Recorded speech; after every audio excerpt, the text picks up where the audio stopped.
What is taking place inside the Northwest South Africa today, that is the rejection of the so-called new constitution, the rejection of the urban councils, the destruction of the regime's information gathering infrastructure, and the development of the armed struggles from stones to Molotov cocktails to now using of small weapons. These are the only effective way in dealing. So what options are now open in your opinion to the British government? The British government has always connived with the South African racist regime. The British government, most unfortunately, has a despicable history as far as our people are concerned. It was the same British government that sold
Tu rentres?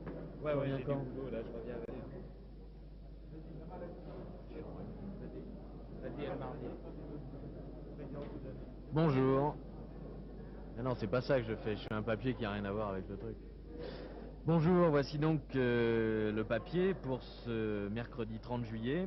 Alors je vous signale que le sommet s'achève en fin d'après-midi de ce mercredi et à ce moment-là les résolutions seront rendues publiques. Il y a donc un risque que ce papier soit dépassé ou du moins incomplet. Mais je l'envoie quand même avec les précautions d'usage. Aucune interview ne s'intègre dans ce sujet. Je vous signale aussi que j'ai réalisé hier soir, vous venez de la voir, une interview de Thomas Sankara, le président du Burkina, interview qui doit être utilisée à part puisqu'elle porte sur la question du différend entre le Mali et le Burkina, un sujet en marge du sommet. La première réponse du président Sankara, du capitaine Sankara, peut donc être utilisée telle qu'elle. Voici donc le commentaire pour le sujet de ce mercredi. 5, 4, 3, 2, 1, 0. C'est toujours la question de l'Afrique des esprits ici, à Addis Abeba, pour ce 22e sommet de l'OUA. Au-delà du consensus affiché dès la semaine dernière au cours du Conseil des ministres, les divergences se font jour, notamment en ce qui concerne les pressions à exercer sur les pays occidentaux. Faut-il aller jusqu'à rompre les relations diplomatiques avec la Grande-Bretagne? Un grand nombre d'États membres y sont hostiles. Mais la journée d'hier a été marquée par une intervention du président ougandais, Museveni, qui a carrément mis les pieds dans le plat. C'est bel et bien de s'intéresser au sort des Sud-Africains, a-t-il dit en substance. Mais qu'a dit l'OUA quand des centaines de milliers d'Ougandais se faisaient massacrer sous Amin Dada et Obote? Rien. Et ce, au nom du fameux principe de non-ingérence dans les affaires intérieures des États membres. Un discours qui a fait sensation ici.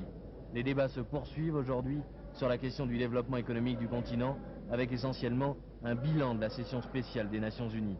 Le sommet se déroule toujours dans le huis clos le plus complet, les quelques 300 journalistes présents n'ayant d'autres ressources que d'arpenter la salle des pas perdus de l'Africa Hall d'Addis Abeba, ou le plus souvent de rumeurs.